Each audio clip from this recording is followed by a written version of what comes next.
Cost of acquisition is skyrocketing right now. It's important to keep the customers you have growing with you because a lot of your business will continue to come from them. Lead with customer stories. If a satisfied customer it becomes a storyteller on your behalf, now that is marketing gold. Get a crisp quote, the logo of the company with this key stakeholder, probably the CXO along with it. Makes it impactful, makes it human, makes it relatable.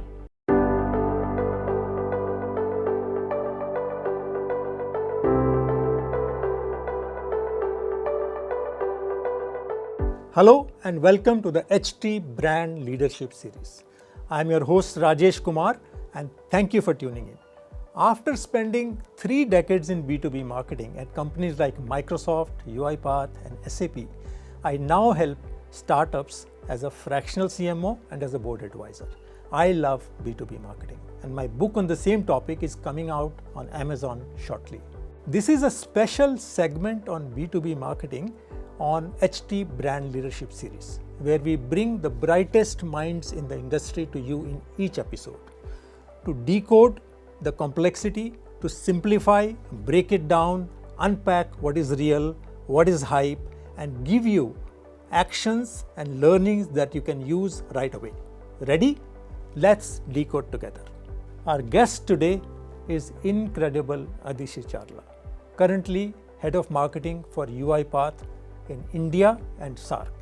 She started her career in banking, then moved to big tech, Oracle and IBM, and then landed at UiPath, where she grew to be the head of marketing in a short span. She's someone who consistently pushes the boundaries of B2B marketing. I've had the good fortune of working with her and watching her journey from strength to strength. I love her relentless pursuit of innovation and tenacity for execution. So let's welcome Adishri Charla. Hi Adishri, thank you for joining us today. Welcome to the show.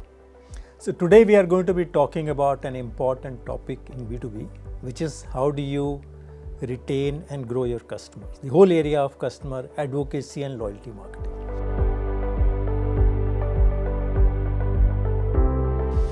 But before we go there, Adishri, tell us about your journey. What got you into B2B marketing? What keeps you here, highs, lows, and would you do it all over again if you had an opportunity? Absolutely. So firstly, thank you so much, Rajesh, for having me. It's a privilege to be doing this with you. And I look forward to unpacking all things customer advocacy and a lot in B2B marketing in this conversation. So this is great. Now coming back to your question, you asked me, so I think speaking of my journey, I actually did not start my journey, interestingly, in B2B marketing. I started my journey, actually in banking, in sales and wealth management with HSBC right after my MBA. So I spent some time there, and it was a happy accident to actually transition into B2B marketing. I started my journey in B2B with the likes of IBM. I worked with Oracle. So some large, organizations where I've done a multiplicity of roles, right from global marketing, customer advocacy, consulting, India-centric marketing. And then, along the way, I, got the opportunity to work with UiPath. I've been here for 7 years. Back then, it was a nimble, interesting startup, very, to work with. So that's where I joined that organization, and I've been there ever since. So, but you're speaking of highs and lows, I don't, I think highs and lows, if you look back, it's all just part of your trajectory. So I think every step kind of, you learn something from it. So I wouldn't, categorize anything as a low at this point.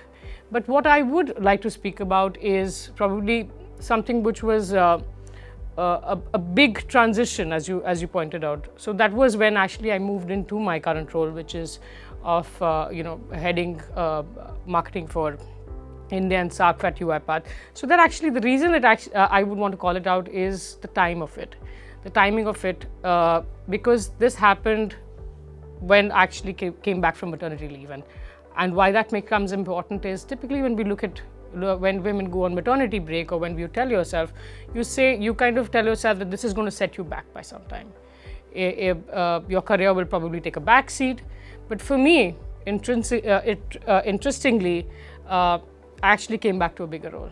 So I'm both grateful for it I'm glad that in the culture of the organization, they recognize performance, they recognize the good work, and versus following the narrative.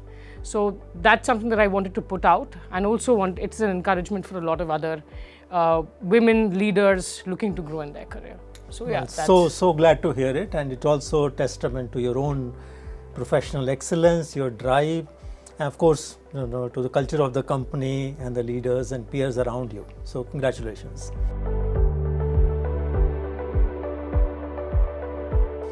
Now, since you broached that topic, tell me how your life as a parent of 2 young children influence your leadership style.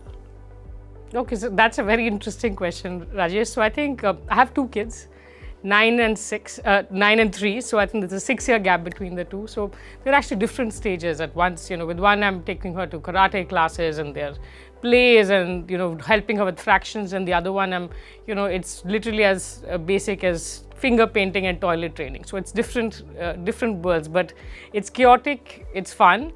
But what they've taught me is a lot of creativity, multitasking, and patience, a whole lot of patience. But one thing that I think I bring to into the workplace on a lighter note is also creative negotiation. Try negotiating with the toddler to eat his vegetables or get something done at all. So I think some of those some interesting learnings you actually bring to what you do at work as well. So I'm sure that's how you get all your budgets approved. Right. So tell me, see, UiPath is in a domain of a never before category, right?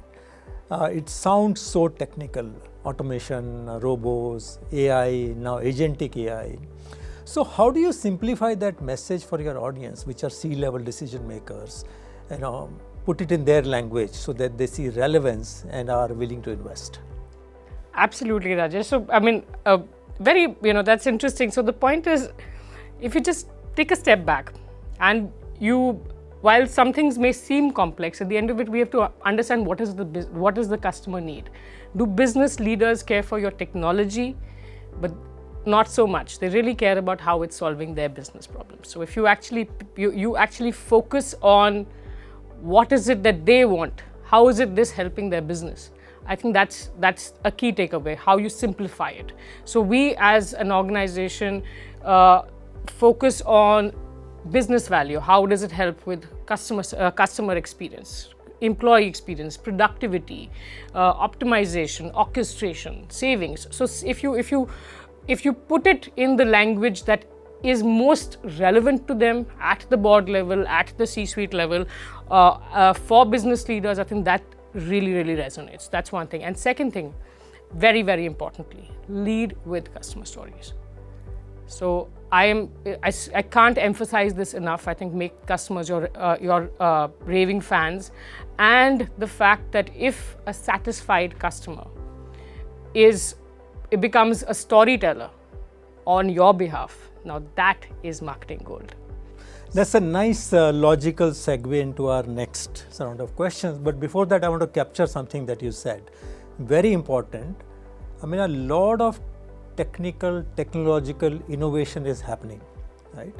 And as a developer, as a product maker, you have a real risk of falling in love with your product.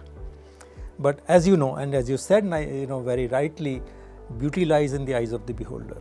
So unless you can demonstrate how it impacts a potential customer's business, all of the innovation is never going to land.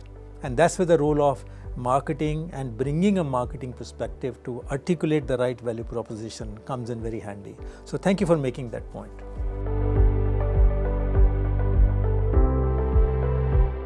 Now in SaaS, the other important, which you gave me a nice lead into, role of marketing does not stop with sales. It actually begins with sales in a subscription and a consumption-oriented, world of SaaS today, right? So tell us, how do you or how does marketing play the role in helping customers realize value from their investment and then build on it in terms of getting continued revenue or ARR, as the term goes, annual recurring revenue, and then further expanding with upsell and cross-sell in the customer? So absolutely, Rajesh. I think you hit the nail on the head when you say that especially in SaaS and in subscription businesses that we lead right now, the journey for the business as well as marketing does not end with the sale. It actually begins with it, because in subscription models you pretty much live and die with churn and renewals at the center of it. So it's very, very important that when you win a customer, your job actually begins. You have to consciously make sure they grow, they adopt, they scale.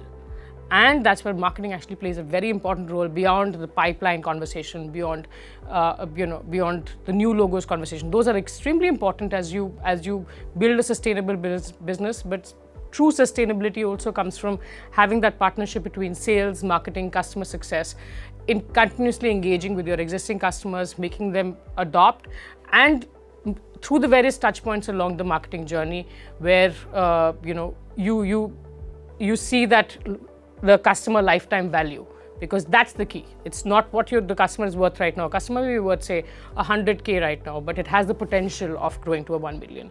If you don't nurture that relationship and the adoption and the renewal, what will happen is that the next year you will forget about that 1 million. You'll even lose that the 100K that you're currently having under your belt. So it's really a leaky bucket in the long run. So that's where sustainability, growth for organizations will truly come fully from. Agree, and we all know the cost of acquiring a new customer is way higher than retaining and growing an existing customer. You made a very important point. Absolutely. Cost of acquisition is skyrocketing right now. It's important to keep the customers you have growing with you, because a lot of your business will continue to come from them, while of course going out and getting a whole lot. A lot of the SaaS businesses today over-invest to acquire a customer. Often that cost of sales is more than what they get in the first year. It's only over a lifetime of the customer you recover and get profitable from a customer. Absolutely, and that's where the whole conversation we just spoke about comes back, that customer lifetime value. Yeah, but it also raises another important point. It takes a business leader as a marketer to see that, because this also requires weaving through multiple functions, working with support, working with customer success, working with your implementation teams, and so on and so forth. So you actually are 360-degree connecting the dots within the organization. So tell me, I'm going back to basics, and you sort of covered a little bit in it earlier also. Why does the voice of customer matter, right? What are some of the frameworks and principles that you have deployed in your business to think through? It's a long cycle, right? You sell or you buy, get them to use, get them to get benefit, renew, and then cross-sell, upsell. So how do you what kind of thinking or a structured mental model that you use for this? So I think having customer advocacy and customer stories matters, because truly people, at the end of it, people buy from people. People trust from people, no matter, we may have very effective sales campaigns, marketing campaigns, but at the end of it, having a peer stand up and say, I got value from this is helping my business, that goes a long way in shortening a sales cycle and driving customer value. Now, speaking of frameworks, I think it's very important that we engage with customers throughout their life cycle, okay? Right from the time that they come on board to actually when they scale, they adopt, they become, strategic accounts. So there is an entire, you can look at it as a life cycle that they go through with a customer. So I think it's important to identify those touch points and do the right thing for the customers where they are. So for instance, when a customer comes on board, very effective to actually be able to do a win announcement, to say, we partnered with this leading XYZ bank to start off the transformation journey. Just a simple social media post, have a permission to put their logo on your website. Effective, simple. And then keep doing a little bit more now, and then as the customer probably goes live, strategic moment of celebration. So, can just ask, going to their offices, having a small celebration, recognize the people who've actually made that difference, who've taken that first step. This is also a good time for internal marketing, for also to have strategic conversations around what lies ahead in terms of, scaling, going further. Customers, as they further move along, good time, and we see some level of success, let's go back and get a quote. Say, how has it been your journey so far? What's the kind of outcomes you've seen? Can you give us a crisp quote on it? Get a crisp quote, the logo of the company with this key stakeholder, probably the CXO along with it. Makes it impactful, makes it human, makes it relatable. So that's another thing that you would do as you go further. Then comes things like customer references. Can we get one of our existing customers to speak to one of our prospects who's probably grappling with similar use cases, similar challenges? That call really seals the deal, much more than any other conversation, any other pitch, any other thing will do. So let's use those conversations strategically wherever you can. And then I can't emphasize enough things like speaking opportunities as you move further along. All the events that we do, irrespective of what the other components are, we always make sure there are customer speakers. It could be, the format could vary. It could be a fireside chat. It could be an individual presentation. It could be part of a panel. But that customer, that customer voice, the voice of customer, and them sharing their journey and experience is vital. It's really gold, as I said. So these are some of the things that I would do earlier on, and then of course as we move along, there are things that there is the case study where we really capture things on the ROI front. Then there is customer advisory board, customer recognition programs, and so on that we can dive into. Thank you so much. That's very innovative because in my career I've many times struggled with the case study because it takes very long to do. Lot of effort. First you get them to agree, and then it takes time to write, verify facts, and then get them to sign off, and so on and so forth. So lot of the things that you said, one, they start early, they engage through the cycle like you said, and they are moments of celebration which are easy to do, and right from the word go, especially when you're in a new business, your potential clients start seeing that you are already, people are talking to, people are believing in you, and they are moving along successfully. So good. But case study hasn't gone away really. So any tips or tricks, or any learnings that makes the process easier? So Rajesh, I think case studies, while I fully agree, it's super important eventually because that's those long format conversations really help capture the full journey, that whole value that we want to showcase. We've all had our challenges with getting them approved, getting them signed on, and then getting them approved. But few things that I've seen work. One is try and simplify the approval process. Have a simple form, which is not overly intimidating because it's mostly does go to legal. Have some templates in place. Assist them when writing. If you do the heavy lifting with writing versus asking them to do it, it makes a lot of difference. If you need an editorial team, you get an external writer to do it. That's also very effective. Move quickly, because the longer you take to get some of these things out, it slackens the whole process, and those stories a lot of times don't see the light of the day. So this is some of my learnings that I've seen being effective in getting these stories out. I also saw very interesting, because the other challenge that happens is after you do the heavy lifting and get the case study going, how do you drive utilization? They keep lying, right? So I've seen in some of my roles where you actually tag a case study or an asset of customer advocacy in a customer opportunity. Yeah. Right? Then you know how many opportunities got touched, how many of them converted, and then of course you have the word from the sales team, what difference it made. Oh, completely. So I think we can't underestimate enough in terms of how customer advocacy, customer case studies, the whole reference program has an important impact on accelerating opportunities, influencing opportunities, and growing the overall business with an account. So it is important that we measure it at the right in the right way to be able to quantify beyond the qualitative aspects, quantify the benefits of this entire program. Yeah, absolutely. So that when the budget cuts come, this is not the area impacted. Right? Yes, yes.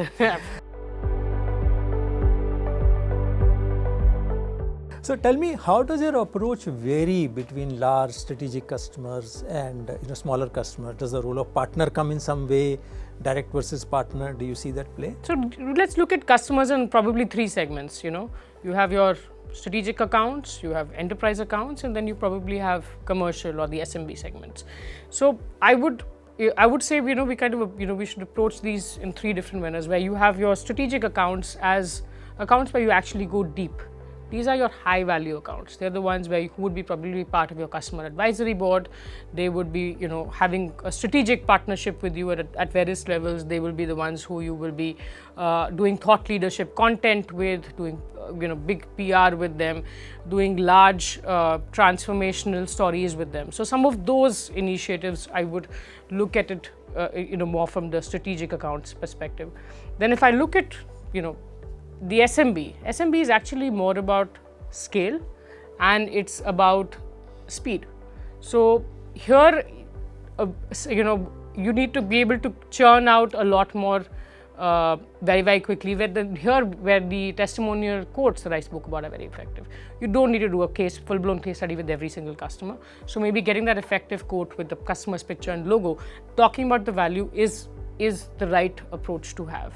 And then you have the enterprise segment, which is somewhere in the middle, where you have, you kind of marry some of what you do for enterprise and for SMB depending on the customer. Here you should be able to have as many of the logos across industries to show the value that you've been able to deliver, across the segment. And, speaking opportunities, some case studies, all of those would have an important role to play, infographics and blogs and the works. Yeah, I think a lot of the technological platforms today help.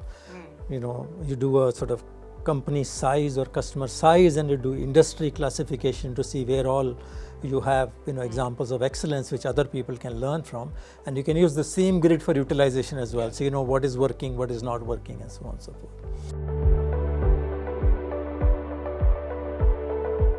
Now I wanted to ask you another question, which is, what's the role of customer testimonial and advocacy beyond your prospects? There are a lot of other audience for an organization, and endorsement from a customer validates it in many other ways, especially when you're a new company, not only from a next prospect or next customer perspective. Absolutely, Rajesh. I think especially when you're starting out as an organization, customer voice is used at every given format, at every given place with different audiences. While the customer set and the target audience is something that we've spoken about, I think the important aspect is actually speaking to things like analysts, investors. These are or even for that matter, the press, the media. I think these are places where customer stories and customer voice plays a very important role. With an analyst, or especially now we're a public limited company, but even when you're an investor focused companies, while we're talking about ARR and we're talking about renewal rate and churn rate and all those metrics, I think what also makes it very real is how customers are driving impact from your product and your technology, and that really makes it, from an investor perspective also, that's what makes it sustainable for them. Then they see that this is a long-term investment, that customers are continuing to grow with this. So that's when one place the customer stories play a very important role.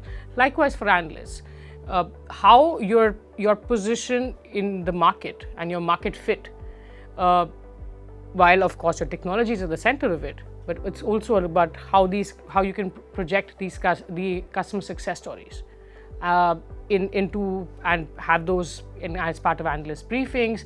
The press picks up a lot of that great content when you partner with customers to share joint success stories and so on. So I think it's a multiplicity of audiences where you can use this content, and we've also obviously used it in a lot of our events and a lot of other places that we've just spoken. Yeah, I've seen even in the earnings calls it is used. Oh, completely. I'd say that's exactly when I said the investor calls in earnings call. I think that's a very important thing, especially we focus on customers who've scaled with your product, who've adopted a lot of the technology, who's kind of gone across the platform, and where you really have some compelling narratives, especially around AI and now. I think an independent voice of somebody who's invested in you is a lot more credible than it is of companies saying themselves. Yeah. Now let's change tax. And I know one of the things you've done very well at UiPath is the customer recognition program, which a lot of companies talk about, but not a lot do. I've seen it happening at SAP, and then I've seen it happening at UiPath. So talk to me about, in fact, I think the fact that it works is generally, everybody knows, but how do you do something like that? Sounds like a lot of heavy lifting, getting off the ground, executing it, the effort and time and, complexity it takes to tackle. That's a question I think both of us, that the program that we ran, which is the automation excellence was, it's a dear topic, and we both kind of. Yeah, I know it's obviously close to my heart, but I want your take. So let me take a stab at it. So customer awards and recognitions are extremely important at various levels. I think they have, first thing is to define why is it important. So this is clearly, of course, your first thing is, and most importantly, is you're putting a spotlight on the customers, making them heroes. It's all about them and how they've transformed or what they've really done. So I think the customers are the heroes is the first objective. Second objective, and very importantly, is the brand uplift you get. So you really put your brand front and center in the minds of the consumer. And it also helps you get that mind share with the C-suite. So you become a C-suite priority at a much faster rate when you have some of these customer recognition programs. And the industry conversation narrative changes when you do some of this, because it becomes so much more important and so much more strategic.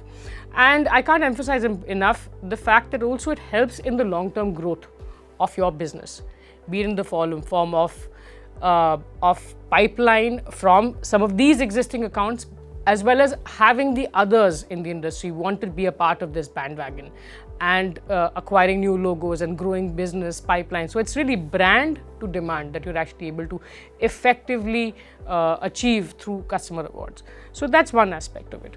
Now, for any program to work, it's very important that you plan it right, strategic think through it.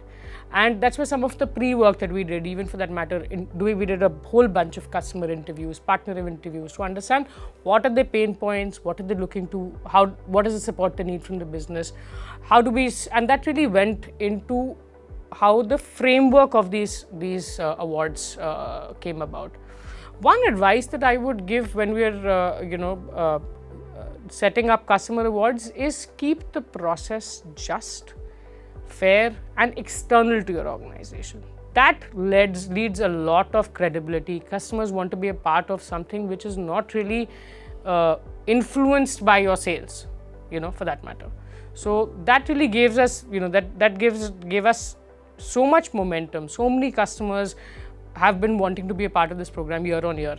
So, we've actually partnered with the third-party agency, third-party consultant, let me put it that way, who helped us, set up the right set of categories, figure out what is it that success looks like, what is it that are we looking at, say, a use case level success, a business level, or how is it strategically meeting some of these outcomes. So you have all of these criteria that you look at.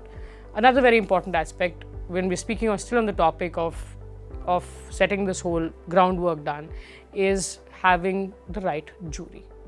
I think the jury of some eminent speakers who bring their own brand and association and credibility to your award program is very important, and they're the ones they make sure that you're then again they're re-emphasizing the fact that it keeps it completely unbiased, where they're looking at all the award entries, and then they're giving you an honest opinion. Then they're the ones who also help you promote it further in their circles. So it goes a long way. It's, clearly not for the faint of the heart. But as I must say, anything worth doing is probably worth doing well. Yes. Right? And I remember, it does take a lot of effort to bring things together, drive nominations, wade through hundreds of entries, get the right details out, and then multiple back and forth, interviewing customers, visiting customers, driving conversations, through the jury, and of course, many people who don't get it may feel upset. Them. Yeah, but it's to your point. If it is a fair and they respect the rigor of the process, and they probably want to be there next year, which keeps this going. And also, I saw it is actually a storehouse of learning for the company, because customers open their heart out and they share all of their how did they get there. Now, while that may not be public, but in my role before UiPath, where we worked together, it went as a great input to value engineering, where we used all of the data to create benchmarking among customers. What makes it really work, what makes successful, and that can be used independently to help advise customers. What are others in their industry doing, without revealing any confidential information, right? And lastly, today is the day and age of social media. It just generates so much of positive content, because I've seen many times the leaders get celebrated, but the big technology teams behind who made it work, they don't get celebrated, right? Something like award, the whole team lands up, right? And they all feel good. There's such a feel good and positivity around it, so it becomes quite a win-win. So thank you for sharing that. Absolutely. Now I want to bring to another topic, which is also high value, high impact, but a very heavy lifting and difficult initiative, which is customer advisory boards. Not so common, very few companies do it. So I've seen it happen at Microsoft, and then we had it at UiPath. So how do you put it together? What do you get out of it? What does it take? When should companies think of doing it? So absolutely, Rajesh, I think that's one of the things that we've done at UiPath at various stages. We've done it at the India level, we're doing it globally and in various geos and stuff like that. And it's a very important thing you do. And I think it's particularly important for organizations earlier on as well in their journey, because at that time where customer feedback and customer voice becomes extremely important for it to go into your roadmap. And that's where this becomes a strategic program. And I'll tell you how.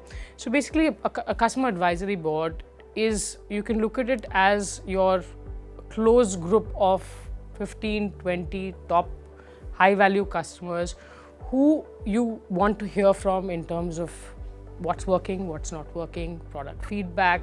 Some of the inputs they give also go into your overall roadmap, your investments, your partner strategy, and so on. So they really help you. It's the highest level of advocacy, you can say, where it's all about mutual value. It's about what's working for them and how we can also, beyond what the story we tell out in the market, it's what we want to hear from them to become better at serving them. So that's how I would look at a customer advisory board. Typically, these are very strategic, and you will have a membership of the CXOs, CEOs as part of this strategic forum. There are other variants of the advisory board, which is say a product advisory board, where you would have, which is more product led, a lot more technology focused, where it is about really nearly co-creating a products depending on what the customers are finding success in and how you want to co-create the future of your business. So some of that is happens in various organizations. And then there are also things like user groups and stuff like that, which is more community-led. Yeah, which is more developers, practitioners, and so on. Partner advisory councils. Partner advisory councils. So essentially, I think it is all about getting your various stakeholders invested with you and getting them to co-create the next phase of your journey. Absolutely, you rightly said. Because I remember, you will meet possibly twice a year with the customer advisory board, and maybe once or twice virtually. Yes, absolutely. So we met, I think, with the idea for it is about meet every 6 months, and the composition, the membership is also for a stipulated period of time. So typically membership is for about a year, which is then subject to renewal. And then, there may be new members who need to be part of the mix, or there are others who probably move out for various reasons. It could be the organization, that their role has changed or something like that. So that's typically how a customer advisory board functions.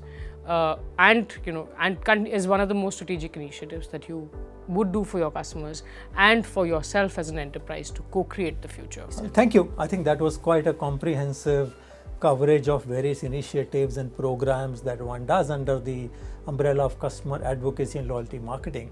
While we spoke in the context of a software business, but these are very much relatable and can be deployed by all B2B businesses.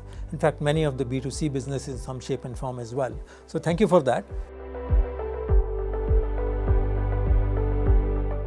Now, the last question of the day I want to ask you, and bringing back focus to you as a marketer, you as a leader, what would you say to those who are entering B2B marketing world, and maybe at some stage you were at one point of time, and aspiring to do well, make a career, some of them wanting to be in your shoes, and more importantly to women leaders, women who are entering B2B marketing, what will be your advice and comment? So thank you. Thank you for that question. So I think I would look at it first thing. I'll talk to the broader B2B marketing audience in particular. So I would stay curious. It's important to keep learning, to learn about new technology, learn about customer behavior, know your customer, know the industry. I think that's only if you know and you keep learning these aspects will you keep growing as a marketer and continue to create the impact that you are. Second thing, and I would say this, want to speak to growing marketing leaders, women across different spheres. I think a couple of points I would like to make is the fact that firstly, especially if you have kids, and that becomes a challenge for a lot of women looking to progress their career, is continue to dream big, continue to aspire, continue to have ambition. So the way you create your team in office, you need to create a team, an ecosystem at home. It could be, your spouse, your parents, in-laws, nannies, daycare. This is your team at home. So it's important to build that so that you're able to be effective both at work as well as at home. And then I would also like to talk about the fact that it's, there's a lot of conversation about balancing work and life. There is, and I quote Indira Nuri and I paraphrase in a way. So it's, it's not an equilibrium, it's actually a juggling act. So it'll always be something will be up someday something else will be up. So someday it will be, maybe you have a board meeting or you have a strategic presentation. So that may take priority on a certain day. And there'll be other days where probably you have to go for a karate competition or a school play, or you just have to deal with a screaming toddler. It could be anything. So, you have to kind of see what is more important at that given point of time. So continuously prioritize. And I think the world needs more women leaders. Your voice is important, your perceptions are important. So, let's be a part of this. Couldn't agree more. I think here's to skillful juggling over a straight line path. So thank you so much for sharing that, and thank you for being on the show. So I hope you enjoyed the show and listening to all that we had to talk today on customer advocacy and loyalty marketing in B2B. So if you enjoyed it, hit a like on this show, share it with somebody you think will benefit from it. If you want any more topics to be covered, bring them back to us, or you want to bring any guests, please share that with us.